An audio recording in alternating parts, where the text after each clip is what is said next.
आज के टाइम में घर चलाना बहुत मुश्किल है और हर महीने देखिए बिल्स पेमेंट है, खर्चे हैं वो बढ़ते ही जा रहे हैं। ऐसे में सेव करना मुश्किल हो जा रहा है पैसों को और इसके साथ-साथ थोड़ी-सी अगर समझदारी, थोड़ी-सी प्लानिंग, थोड़ी-सी हम समझदारी चालाकी दिखाते हैं ना, तो इन खर्चों को ईज़िली कंट्रोल किया जा सकता है। Hello friends, Radhe Radhe, good morning. मेरा नाम है विनीता। आशा करती हूँ आप सभी बहुत अच्छे होंगे और ईश्वर से प्रार्थना करती हूँ आप बहुत ही खुश रहें, आगे बढ़ें और तरक्की करें। वीडियो बहुत ही अच्छा है। आज मैं बताऊंगी कि कैसे अपने खर्चों को कम करें, जो जिसके लिए मैं 10 तरीके बताने जा रही हूँ। ये बहुत ही आसान और बहुत ही ज़्यादा असर डालने वाले तरीके हैं। ये वो मनी टिप्स हैं जो आपके घर के बजट को बिगड़ने नहीं देंगे, कंट्रोल करने में, बैलेंस करने में ना आपकी बहुत मदद करेंगे। तो वीडियो को 1 मिनट के लिए भी स्किप नहीं करना है। जो कि सबसे ज़्यादा ज़रूरी टिप्स हैं, वो सारे टिप्स ही बहुत ज़रूरी हैं, तो हर टिप्स को हम फॉलो करेंगे। सबसे पहला जो तरीका है वो है मंथली बजट बनाना सीखें। देखिए महीने का जब हम बजट बना के रखते हैं ना, महीने का बजट हमारा बना रहता है, तो हमें सारी चीज़ों को कंट्रोल करना बहुत आसान हो जाता है। क्योंकि हमें पता रहता है, हम हर चीज़ को नोट करते हैं। मैं ये हर बार बताती हूँ क्योंकि इसका जो प्रभाव होता है ना बहुत ही ज़्यादा, ये समझ लीजिए हमारे बजट को कंट्रोल करने में और हमारे बजट को अ, ना ईज़िली अच्छे तरीके से चलाने में काफ़ी मदद करता है। तो सब कुछ लिखिए, हर खर्चे को लिखने की एक हैबिट बनाइए। जैसे ग्रोसरी हो गई या फिर स्कूल की फ़ीस हो गई, सब कुछ लिखना है हमें। हम जब तक हम लिखते हैं ना, जब हम लिखते हैं तो हमें अपने जो फ़ालतू खर्चे होते हैं ना, उनको फाइंड आउट कर सकते हैं। कुछ लोगों को ये नहीं पता होता है कि सैलरी कब आती है और कब सारे पैसे खर्च हो जाते हैं। उसका मेन रीज़न यही रहता है कि वो मंथली बजट नहीं बना के रखते हैं। जब आप बजट बनाकर चलते हैं ना, तो हमें ये पता होता है कब हमारा पैसा आएगा, कब हमारा पैसा खर्च होने वाला है और कितना किस पर पैसा खर्च हो रहा है। ये सारी चीज़ें हम छोटे-छोटे खर्चे जैसे 50-10 के जो खर्चे हम डेली कर देते हैं ना, वो हमें तो याद ही नहीं रहते हैं कि हमने कहाँ करे थे और बाद में हमें ये लगता है कि आखिर पैसा गया तो कहाँ गया। ये सारी चीज़ें बहुत मुश्किल हो जाती हैं बजट को कंट्रोल करने में। अगर इन चीज़ों को आसान बनाना है ना, तो हमें हर खर्चे को लिखने की हैबिट डालनी ही पड़ेगी और ये हैबिट एक दिन हमें हमारे पैसों की तंगी और हमारे बजट कंट्रोल करने में, ये समझ लीजिए, बहुत कारगर सिद्ध होगी। और यही तरीका महिलाओं का सबसे पहला तरीका होना चाहिए, जो कि हम अपने घर को आर्थिक पक्ष से मजबूत के साथ-साथ अपने भविष्य के लिए एक अच्छा अमाउंट इकट्ठा कर पाएँ। दूसरा जो तरीका है वो होता है, जो सबसे अच्छा तरीका है, अपने छोटे-मोटे खर्चों के लिए ना कैश रखना। हर छोटी चीज़ के लिए आजकल ऑनलाइन पेटीएम चल रहा है ना, हम हर चीज़ को ऑनलाइन ही पे करते हैं। जैसे मिल्क लेना है या फिर आपको सब्ज़ी लेनी है या फिर आपको फ्रूट्स लेना है या आपको कहीं बाहर जाना है, जैसे आपको किराया वगैरह देना है, तो उनको आपको कैश में ही करना है। आजकल तो यूपीआई का ज़माना है, हम तो सब यही करते हैं ना कि जो चीज़ भी हमें खरीदनी है, वहाँ पर यूपीआई ट्रांज़ैक्शन कर देते हैं। लेकिन उसकी वजह से होता क्या है ना कि हमें हिसाब ही नहीं रहता। हमें हिसाब रहता ही नहीं कि कौन-सी चीज़ पर कितने पैसे खर्च कर दिए। लेकिन अगर आप इस तरीके से कैश अमाउंट रखेंगे ना, तो आपका हिसाब रहेगा कि आपकी जेब में पैसे कितने थे और आपने कितने खर्च कर दिए, किस पे खर्च कर दिए। फिर और आपको जो फालतू खर्चे हैं उनसे भी बच जाएँगे। ये कोई तरीके मुश्किल नहीं है, ये बहुत आसान है और इन तरीकों को हर किसी महिला को अपने जीवन में अपनाना ही चाहिए। आजकल देखिए ऐसा ही है, बदलता ज़माना है, बदलते ज़माने के साथ-साथ हमें अपने आप को बदलना चाहिए, लेकिन सब चीज़ों के लिए मैं नहीं कह रही हूँ। कुछ खर्चे, छोटे-छोटे खर्चे होते हैं, उनको आपको बदलना ज़रूरी भी है और ये आपको बजट कंट्रोल करने में भी काफ़ी मदद करेगा। तो देखिए मुश्किल काम हमें जब तक लगते हैं, जब तक हमें चीज़ें मुश्किल लगती हैं, जब तक हम उन कामों को करना शुरू नहीं करते हैं। आज मैं ना सुबह-सुबह वीडियो रिकॉर्ड कर रही हूँ, तो मेरा गला बहुत ज़्यादा खराब सा लग रहा है। सुबह-सुबह ऐसा लगता है, खराशें आ रही हैं, तो आप इसको इग्नोर करके वीडियो को बस ध्यान दें। वीडियो को में जो ज़रूरी चीज़ें हैं ना, उनको ध्यान दें। और सबसे पहले धन्यवाद आप सभी बहनों का जो मेरे लाइव में जुड़कर मुझे इतने-इतने अच्छे प्यारे-प्यारे कमेंट किए आप सभी ने। मुझे बहुत खुशी हुई आप सभी से लाइव में जुड़कर। और आप सभी वैसे भी मेरे वीडियोज़ पर हर वीडियो पे बहुत प्यारे-प्यारे कमेंट करते हैं। उसके लिए भी आप सभी का दिल से धन्यवाद। अगला जो मैं टिप आपके लिए बताऊँ, तरीका बताऊँ, अपनी कुकिंग के लिए सही बर्तनों का चुनाव करना। कुछ चीज़ें ऐसी होती हैं जिनको कुक करने में काफ़ी समय लगता है। समय के साथ-साथ हमारे जो धन है उस वो भी हमारा खर्च ज़्यादा होता है, पैसे कम बचते हैं। जैसे कि आपके लिए मैं बताऊँ, जैसे हम दाल बनाते हैं, अगर उसे हम पतीली में, पहले के टाइम पे पतीली में बनाया करते थे ना, चूल्हे पर, तो काफ़ी टाइम लग जाता था। आजकल प्रेशर कुकर चल गया है, तो इससे हमारा गैस भी बचेगा। और गैस किससे आता है? पैसों से। पहले तो चूल्हा था, तो चूल्हे में ईंधन सारा कुछ घर पे ही इंतज़ाम कर लिया जाता था ना, लेकिन अब वो तो गैस है, और जो कि इतनी महँगी हो चुकी है। तो आप प्रेशर कुकर का यूज़ कीजिए। प्रेशर कुकर को यूज़ करने से आपका गैस और टाइम दोनों सेव होते हैं। इसके लिए आप 2 बर्तन रख के एक साथ चावल और दाल भी बना सकते हैं। एक गलती हम सब करते हैं, गैस के ऊपर बर्तन को रखकर गैस ऑन करते हैं। उसके बाद जो चीज़ें हमें ज़रूरत पड़ती है ना, वह हम ढूँढने लगते हैं। गैस बचाने का ये एक तरीका भी है, और गैस के साथ-साथ आपका पैसा भी बचेगा। लेकिन ऐसा आपको बिल्कुल भी नहीं करना है, इससे कितना सारा गैस वेस्ट हो जाता है। तो आपको पहले क्या है, आपने मुझे देखा ही होगा कि मैं सारी चीज़ें जो कुकिंग करते समय सारी चीज़ें मैं ले लाकर रख लेती हूँ। उसके बाद मैं शुरुआत करती हूँ खाना बनाने का। तो पहले ही आपका किचन है, तो आप काउंटर टॉप पर सारी चीज़ें रख लीजिए जो आपको कुकिंग करते समय ज़रूरत पड़ेंगी। उसके बाद आप गैस को ऑन करेंगे। छोटी-छोटी चीज़ें हैं ये, लेकिन इस पर हमारा कितना पैसा खर्च हो जाता है ना, हमें खुद समझ में नहीं आता है। हमारी 4 लोगों की फैमिली है, और हमारा जो गैस सिलेंडर है वो नहीं चल रहा है 2 से 3 महीने भी। मेरा जो गैस सिलेंडर है, 4 लोगों की फैमिली है, जिसमें मेरा देखिए फ्रिज भी नहीं है। तो इन दिनों तो मुझे सारी चीज़ें गर्म करके ही रखनी पड़ती है, क्योंकि दूध मुझे 2 से 3 बार गर्म करना पड़ता है, क्योंकि अगर नहीं करूँगी तो ख़राब हो जाता है। इस तरीके से देखिए, ये जो छोटी-छोटी आदतें हैं हमारी, और इनसे कितना सारा पैसा हमारा उसमें खर्च हो जाता है। इस तरीके से आप जो गैस बिल आता है ना, उसे भी कंट्रोल कर सकते हैं। फ्रिज का यूज़ मोस्टली हर घरों में होता है। उसको उसमें कोई चीज़ रखनी हो या फिर बाहर निकालनी हो, तो हम बार-बार फ्रिज खोलते हैं और बंद करते हैं, जिसकी वजह से होता क्या है, उसका टेम्परेचर डाउन हो जाता है। फ्रिज अपने आप को ज़्यादा कूलिंग मोड पर ऑन करता है, और इससे इलेक्ट्रिसिटी बिल होता है वो भी ज़्यादा आता है।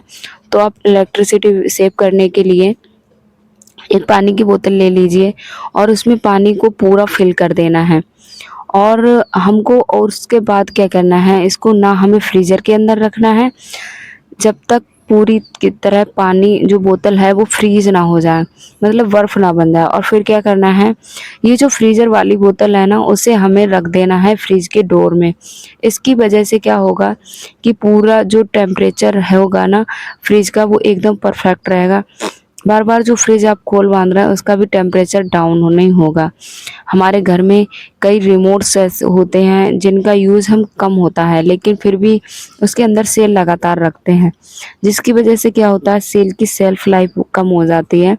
और आपको क्या करना है, जो भी रिमोट यूज़ अगर आप कम कर रहे हैं ना, तो उसके सेल उल्टा लगा देना है। ये तरीके पहले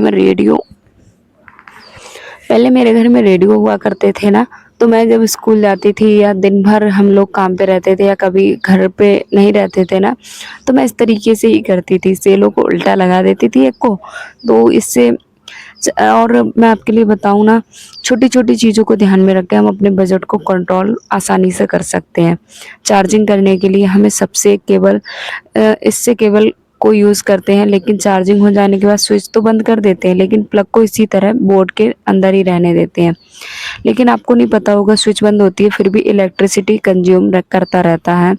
तो हमेशा प्लग को बाहर निकाल दीजिए। घर में ऐसी सबसे ज़्यादा इलेक्ट्रिसिटी चीज़ों इलेक्स को कंज्यूम करता है, तो आप जब भी ऐसे ऑन करते हैं ना, तो उससे टेम्परेचर का हमेशा ध्यान रखिए।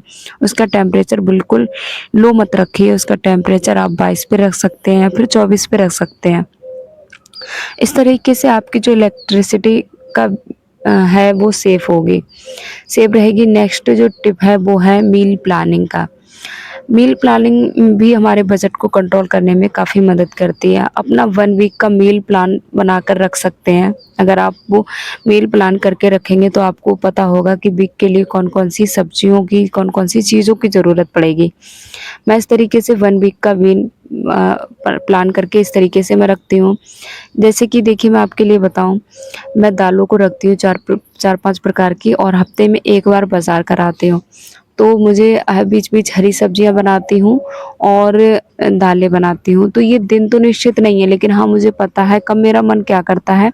तो इस तरीके से मैं उन चीज़ों को आसानी से ईज़िली मैं उन चीज़ों को कर सकती हूँ, और मुझे सुबह उठकर ये झंझट भी नहीं होता कि मैं अब क्या बनाऊँ। जैसे आपको लंच में क्या बनाना है, ब्रेकफ़ास्ट में क्या बनाना है, डिनर में क्या बनेगा। इसके लिए आप पहले से ही सारी चीज़ों को नोट कर लीजिए, या आपको इस तरीके से समझ में नहीं आ रहा है, फिर उसके हिसाब से आप सब्जियाँ, फ्रूट्स वग़ैरह ला सकते हैं। इसकी हेल्प से क्या होगा, आप वो जो फ़िज़ूल खर्चे हैं ना, वो कंट्रोल कर सकते हैं। कई बार क्या होता है, हम सब्ज़ी लेने जाते हैं तो कई चीज़ें ऐसी आ जाती हैं जो हमारे घर में यूज़ होती हैं, पर बिल्कुल भी खाई नहीं जाती हैं, फिर भी ऐसी चीज़ फ्रिज में पड़ी रहती हैं। लेकिन अगर आप मेरी प्लानिंग करके सब्जियों को ले लेंगे तो फिर बिल्कुल भी सब्ज़ी एक वेस्ट नहीं होगी। छोटी-छोटी चीज़ों का ध्यान में रख के हम अपने बजट को भी कंट्रोल कर सकते हैं और उसमें पैसे भी बचाए जा सकते हैं। हमको कई बार ऐसा लगता है कि सारी चीज़ें तो बहुत छोटी हैं, इससे क्या ही फ़र्क पड़ेगा, लेकिन अगर आप लॉन्ग टर्म तक देखेंगे ना, तो आप सारे पैसे हैं वो सेव कर सकते हैं इसी टिप की मदद से। क्या आप अपने घर में मील प्लानिंग करते हैं? अगर करते हैं तो मुझे कमेंट में एक कमेंट करके ज़रूर बताएँ। अगला जो टिप है वो है इम्पल्स शॉपिंग से बचिए। ये जो शॉपिंग होती है ना, वो हमेशा हमारा बजट बिगाड़ देती है। अगर हम किसी के घर पे गए हैं, वहाँ पर हमें कोई चीज़ ऐसी पसंद आ जाती है ना, तो हम तुरंत ऑर्डर कर देते हैं, लेकिन ये हैबिट की वजह से हमारा जो बजट है वह कंट्रोल में नहीं रहता है। तो आपको क्या करना है, आपको जो चीज़ें भी खरीदनी है, जो चीज़ें आपको पसंद में आती है, या फिर आपको तुरंत ऑर्डर नहीं करनी है। हमारा तो मन मानता ही नहीं है। यही तो होता है असली तरीका हमें मन को कंट्रोल करने का। आप उसे 24 घंटे का समय दीजिए, और थोड़ा-सा 24 घंटे बाद आपको मन में आप उसे लीजिए और एक बार ज़रूर सोचिए, क्या आपके लिए ये चीज़ें ज़रूरी हैं या नहीं? ऐसे ही आप उसके पीछे अपने पैसों को वेस्ट कर रहे हैं, और आप उसकी मेहनत भी देखिए कि मैंने अगर ये मैं 500 की चीज़ खरीद रही हूँ, तो 500 के लिए मैंने या मेरे हस्बैंड ने कितनी मेहनत की है।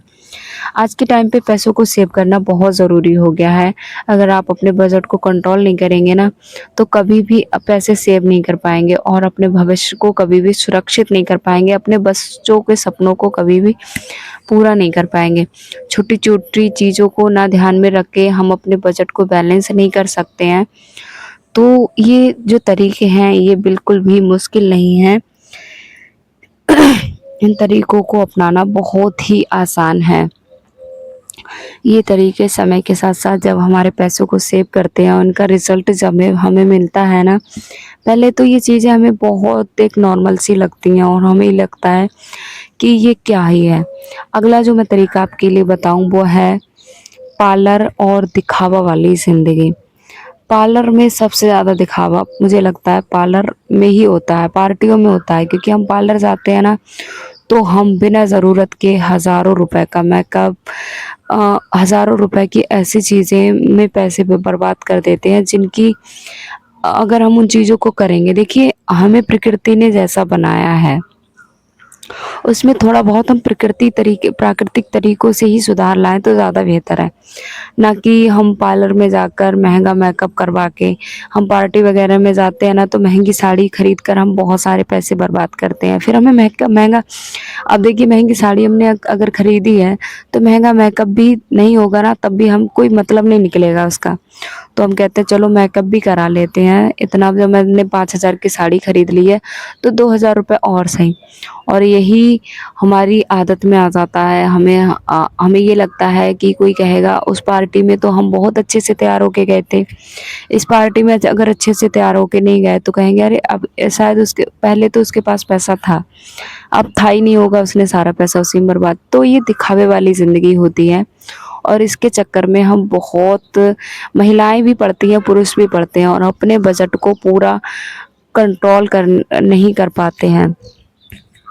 ये तरीके हमें हर महिला को, हर पुरुष को ज़रूर अपनाने चाहिए, जिससे हम अपने जीवन में अपने पैसों की समस्या को जड़ से ख़त्म कर सकें।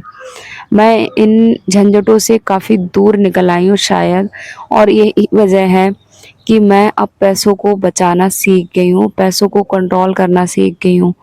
और जब से मैंने ये तरीके अपनाना शुरू किया जीवन में सब कुछ है मेरे पास। ईश्वर की कृपा से मैं देखिए कभी भी ये नहीं कहती हूँ कि मेरे पास कुछ नहीं है, क्योंकि ज़ीरो लेवल से जिसने ज़िंदगी शुरू करी होती है ना, उनके पास जब 2 टाइम का खाना सुकून के साथ मिलने लगता है, जो मन करता है वो मिलने लगता है ना, तो मुझे लगता है कि ये सबसे बड़ी हमारी ज़िंदगी की उपलब्धि है, सबसे बड़ी अमानत है जो हमें ईश्वर ने हमारी मेहनत के द्वारा दी गई है। तो मेहनत हमारे हाथ में है और फल भी हमारे हाथ में है। अगर मेहनत करेंगे तो फल ज़रूर मिलेगा, लेकिन उसके लिए मेहनत करने की आदत आपको डालनी होगी, पैसे सेव करने की, फिजूल खर्च करने की आदत डालनी होगी, फिजूल खर्ची को कम करना होगा हमें। और यही तरीके होते हैं जो हमें जीवन में बहुत आगे लेकर जा सकते हैं। तो आज का वीडियो कैसा लगा आपको? वीडियो अगर अच्छा लगा हो तो एक लाइक के साथ चैनल को सब्सक्राइब करके कमेंट करके ज़रूर बताना कि आप कौन सी आदत छोड़ने वाले हैं। और मैं ऐसे ही आपके लिए अच्छी-अच्छी वीडियो हमेशा लेकर आती ही रहती हूँ, क्योंकि आपको ये वीडियो बहुत पसंद आते हैं और मुझे भी ये तरीके बताना बहुत अच्छा लगता है। तो मिलूँगी आप सभी से अगले वीडियो में अच्छे से टॉपिक, अच्छे से कंटेंट, अच्छे से प्यारे से वीडियो के साथ। आप सभी बहन